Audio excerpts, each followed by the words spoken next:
एक बार देवराज इंद्र की सभा स्वर्ग में लगी हुई थी। इसमें दुर्वासा ऋषि भी भाग ले रहे थे।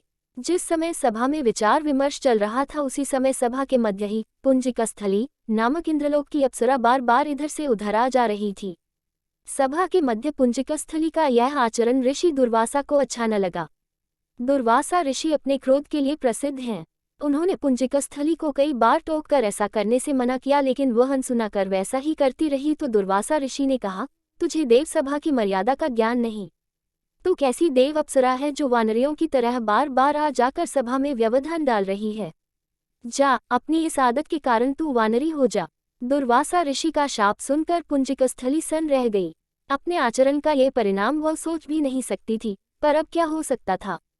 भूल हो चुकी थी, उसके कारण वह शापग्रस्त भी हो गई।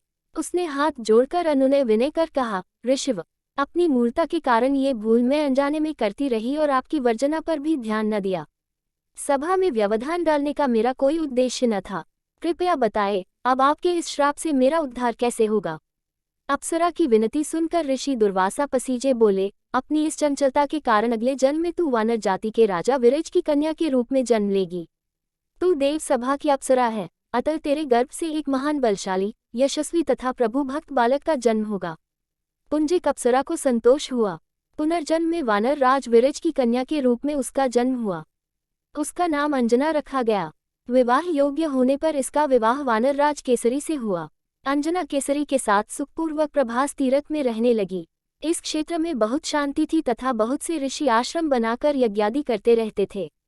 एक बार ऐसा हुआ कि वन में विचरने वाला शंखबल नामक जंगली हाथी प्रमत्त हो उठा तथा वन में उत्पात मचाने लगा। उसने कई आश्रमों को रौंद डाला, यज्ञ वेदियां नष्ट कर दी।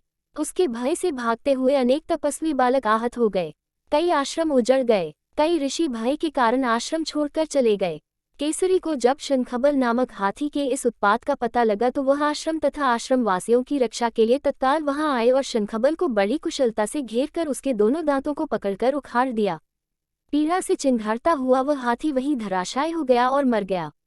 आश्रम की रक्षा के लिए उनके अचानक पहुंचने तथा हाथी को मारकर आश्रम वासियों को निर्भय कर देने वाले केसरी का ऐसा बल देखकर ऋषि मुनि बहुत प्रसन्न हुए और केसरी के पास आकर आशीर्वाद देते हुए कहा, वानर राज केसरी, जिस प्रकार तुमने आज हम सबकी तथा आश्रम की रक्षा की, इसी प्रकार भविष्य में तुम्हारा होने वाला पुत्र पवन जैसे वेग वाला होगा तथा रुद्र जैसा महान बलशाली होगा।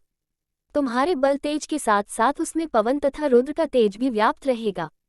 केसरी ने कहा, ऋषिवरो, मैंने तो बिना किसी कामना के प्रमत्त हाथी को, जो किसी प्रकार वश में नहीं आ रहा था, मारकर आपकी इस यज्ञ भूमि को निर्भय किया है। आपका दिया ये स्वत आशीर्वाद मुझे शिरोधार्य है। केसरी ऋषियों को प्रणाम कर चले गए। समय आने पर अंजना के गर्भ से एक बालक का जन्म हुआ। उसमें अपने बाल्यकाल से ही ऋषियों द्वारा दिया आशीर्वाद का तेज झलकने लगा। आश्रमों में वह पवन वेग की तरह जहां तहां पहुंच जाता। आश्रमों में विघ्न डालने वाले वन्य जीवों तथा दुष्ट व्यक्तियों को अपने अपार बल से खदेड़ देता। अपने इस पराक्रम से वह मदमत हो जाता तथा अपने साथियों के साथ वह आश्रमों में क्रीड़ा करने लगता। उसको खेलने से कोई रोकता तो वह उसको भी तंग करने लगता।